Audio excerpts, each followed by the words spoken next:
dalam membuat bahan bakar itu ya semuanya melewati proses mencampur, semuanya melewati proses blending, atau kalau orang Jawa semua melewati proses oplos. Karena produk kilang itu kan tidak langsung bensin, Pak. Oke, Pak. Produk kilang itu tidak langsung pertalite, pertamax turbo, nggak gitu. Produk kilang itu berupa nafta. Nah. Jadi yang viral itu malah bukan kasus korupsinya, tapi malah oplosannya ya.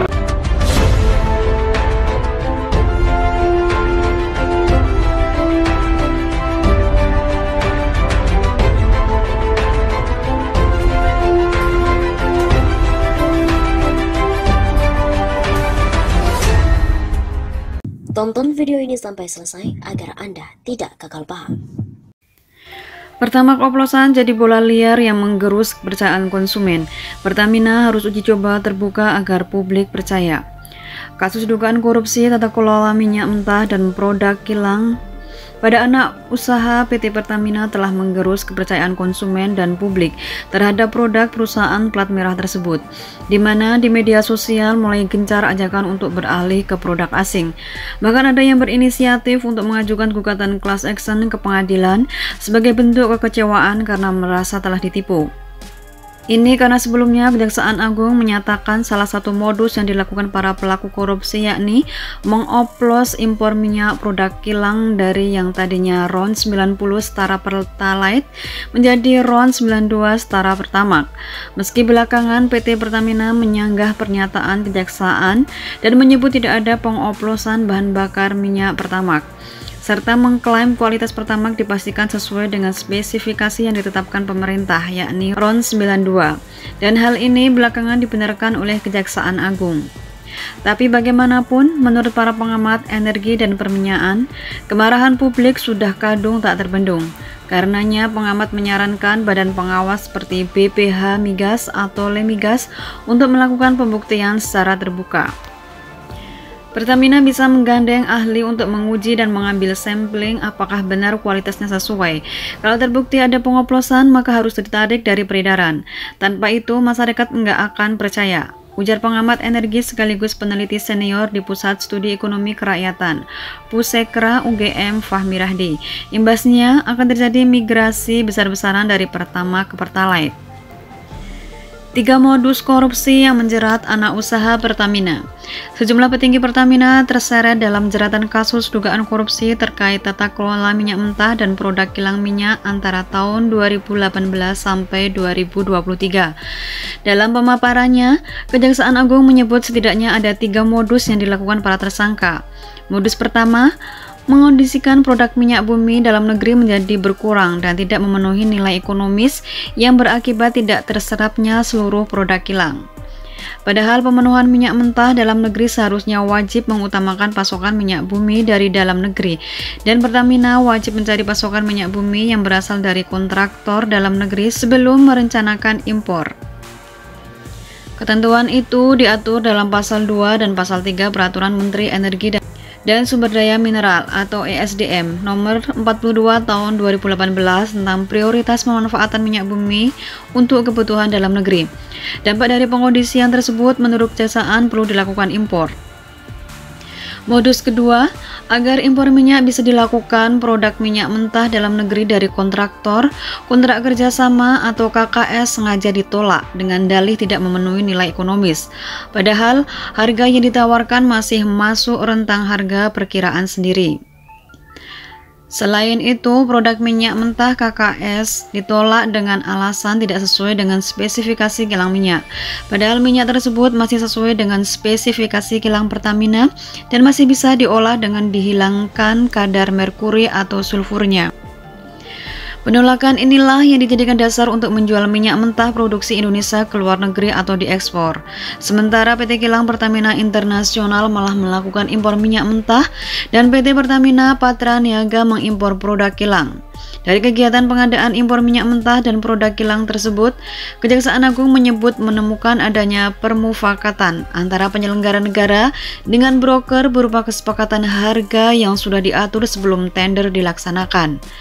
Modus ketiga, kata Kejaksaan untuk pengadaan produk kilang oleh PT Pertamina Patra Niaga, tersangka Rifa Sihaan membayar produk untuk RON 92 setara Pertamax. Padahal produk yang dibeli memiliki RON 90 setara Pertalite atau lebih rendah. Produk tersebut lantas dicampur di depo untuk menjadi RON 92. Jadi dia tersangka mengimpor RON 90, 88 dan di bawah RON 92. Hasil impor ini dimasukkan dulu ke storage di Merak, Banten. Nah, lalu di blending atau dicampurlah di situ supaya kualitasnya itu jadi trademark atau merek dagang RON 92. Bahasa awamnya itu macam oplosan kan?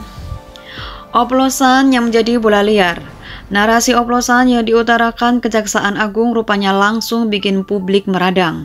Di media sosial X, percakapan soal Pertamax menjadi trending topik yang banyak dibicarakan. Mayoritas warganet merasa tertipu karena sudah membeli Pertamax dengan harga yang tak murah, tapi malah mendapatkan produk berbeda dengan kualitas lebih rendah. Ajakan untuk beralih ke produk asing pun menggema, bahkan ada yang berinisiatif mengajukan gugatan ke pengadilan sebagai bentuk kekecewaan. Pengamat energi sekaligus peneliti senior di Pusat Studi Ekonomi Kerakyatan atau Pusekra UGM, Fahmi Rahdi, mengatakan kemarahan publik ini tak bisa terhindarkan apalagi karena yang menyampaikan adalah aparat penegak hukum. Dalam proses pengolahan bahan bakar minyak atau BBM memang ada unsur mencampur senyawa kimia untuk menghasilkan spesifikasi minyak tertentu. Itu namanya blending dan proses tersebut legal. Hanya saja blending di sini berbeda dengan oplos. Kalau oplos kesannya perbuatan curang di lapangan. Tapi blending di terminal utama BBM melalui proses kimia ada uji kalibrasinya oleh Lemigas. Lemigas merupakan salah satu lembaga pemerintah yang memiliki wewenang untuk memeriksa dan menentukan standar mutu minyak dan gas bumi yang beredar di pasar nasional. Namun sebelum lebih jauh, ia menjelaskan bahwa Indonesia resmi menjadi importir neto minyak sejak 2004 akibat kesenjangan produksi dan konsumsi.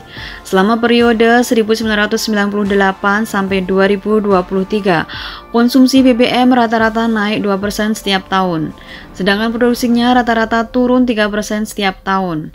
Sepanjang satu dekade antara 2003 sampai 2023, katanya rata-rata produksi minyak hanya 734.000 barel per hari, sementara konsumsinya 1,5 juta barel per hari. Dari itu saja sudah pasti kita harus mengimpor karena tak ada jalan lain untuk menjamin pasokan.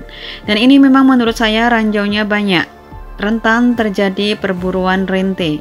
Pihak yang ditugaskan mengimpor minyak mentah adalah PT Kilang Pertama Internasional yang nanti diolah untuk berbagai produk BBM dan petrokimia. Sedangkan yang ditugaskan mengimpor produk kilang dan mendistribusikan ke seluruh SPBU yakni PT Pertamina Patra Niaga. Produk kilang itu yang sudah jadi seperti misalnya RON 90, RON 92, dan RON 95 sudah diolah dan tinggal didistribusikan saja. Hanya saja khusus produk BBM dengan oktan 90 sudah jarang diproduksi. Sehingga ketika ada kebutuhan untuk menyediakan produk yang dimandatkan, maka perusahaan harus mencampur minyak kilang yang tersedia sesuai dengan spesifikasi tertentu.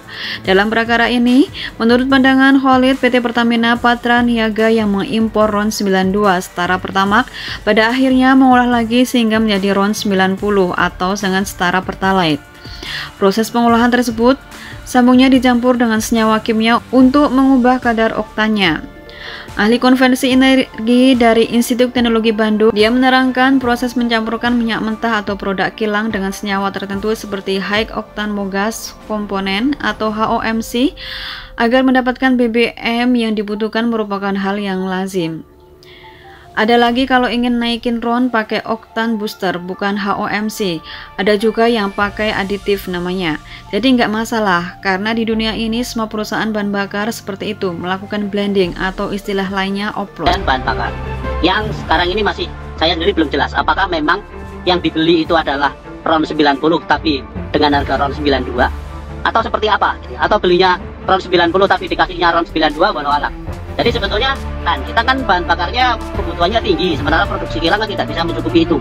Maka kemudian kita harus impor dari luar. Nah impornya ini yang kemudian menjadi masalah karena ada tendensi misalkan pemenangnya sudah ditentukan, pengangkutnya sudah ditentukan, harganya sudah ditentukan dan sebagainya. Jadi mungkin kerugian negara yang besarnya ada di situ, bukan kerugian karena akibat pengoplosan atau pencampuran tadi.